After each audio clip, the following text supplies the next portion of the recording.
खबर आपको बताएं, डीओआईटी के बेसमेंट में 2.5 करोड़ और सोने की ईंट मिलने के मामले में एसीबी के बाद अब ईडी सक्रिय हो गई है।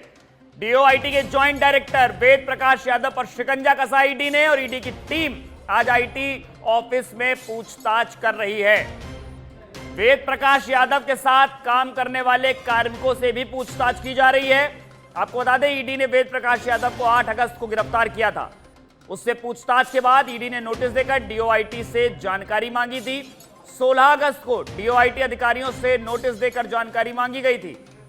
वेद प्रकाश यादव का service record, property return detail, purchase committee के मेंबर्स की सूची, वेंडर्स की सूची और 2016 से अब तक क्या क्या परचेज हुआ इसकी डिटेल मांगी गई थी।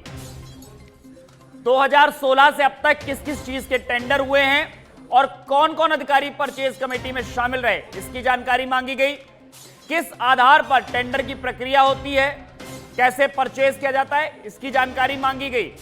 जानकारी लेने ईडी की 15 सदस्यीय टीम का आईटी विभाग में निरीक्षण लगातार जारी है। हमारे साथ सहयोगी गौरव गौड़ फोन लाइन पर जुड़े हुए हैं। गौरव, डीओआईटी के बेसमेंट में 2.5 करोड़ सोने की ईंट और अब ईडी सक्रिय हुई है। वेद प्रकाश यादव पर शिकंजा कसते हुए पूछताछ जारी है।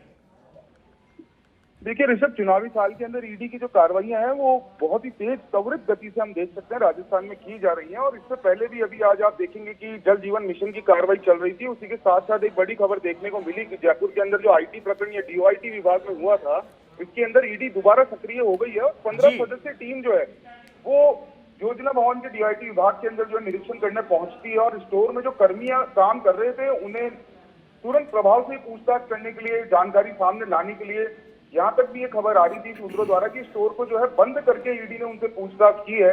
और जो कुछ सवाल ईडी की ओर से तैयार किए गए थे, जो कि पिछली पूछताछ में पूछे गए थे, उनके जवाब मिलने के बाद ये कार्रवाई जो है की गई है ऋषभ। और कर्मियों से ये जानकारी ली जा रही है कि जो वेद प्रकाश है, जो टेंडर पूरा जो मामला था टेंडर का, उसके अंदर और कौन कौन साथ में शामिल था, क्योंकि इसको लेकर के पूछताछ जो है वो अब तीसरे चरण की तरफ बढ़ती जा रही है। क्योंकि जो बेसमेंट में 2.5 करोड़ रुपए कैश मिलना और सोने की ईंट मिलना एक बड़ा मामला था, जिसको एसीबी ने जो है इस बात को उजागर किया था, लेकिन ईडी इसमें दोबारा सक्रिय हो चुकी है ऋषभ। गौरव, अगर बात करें तो वेद प्रकाश यादव का service record, property detail, purchase committee के मेंबर्स की सूची, क्या क्या परचेज किया गया तो कौन कौन से अधिकारी शामिल थे, ये सब जानकारी ईडी मांग रही है। तो कहीं ना कहीं अन्य अधिकारियों पर भी गाज गिर सकती है। जी ऋषभ, ये देखने लायक अब बात होगी कि जो ईडी का जांच करने का तरीका है ऋषभ, ये एक सेंट्रल एजेंसी है जो मनी, जो पैसा है, पैसे की लेन देन को, पैसे की बंदरबाट को और पूरे इस भ्रष्टाचार के प्रकरण के अंदर जहां जहां पर पैसा खपाया गया, किस किस के थ्रू ये पैसा जो है ट्रेवल कर रहा है, इसकी चैनल क्या रही, कौन सा सामान जो था जो खरीदा गया जिसके अंदर ये घूस खाई गई, कौन कौन से वो लोग थे जिन्होंने इस टेंडर को पूरा कराने के लिए विभाग की मदद करी।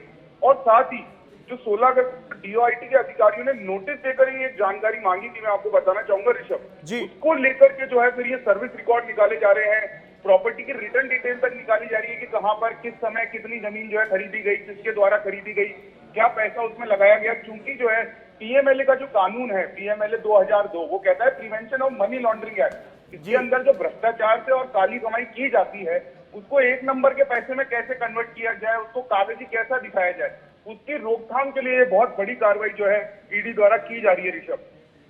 तो कहीं ना कहीं 15 सदस्यीय जो टीम पहुंची है, क्योंकि वेद प्रकाश यादव की शुरुआत हुई, एसीबी ने पकड़ा, वेद प्रकाश यादव का नाम आया, अब साथ में काम करने वाले कार्मिकों पर भी गाज गिरेगी क्योंकि उनसे पूछताछ की जा रही है। अगर 1% भी कहीं जांच में सामने आता है तो गौरव।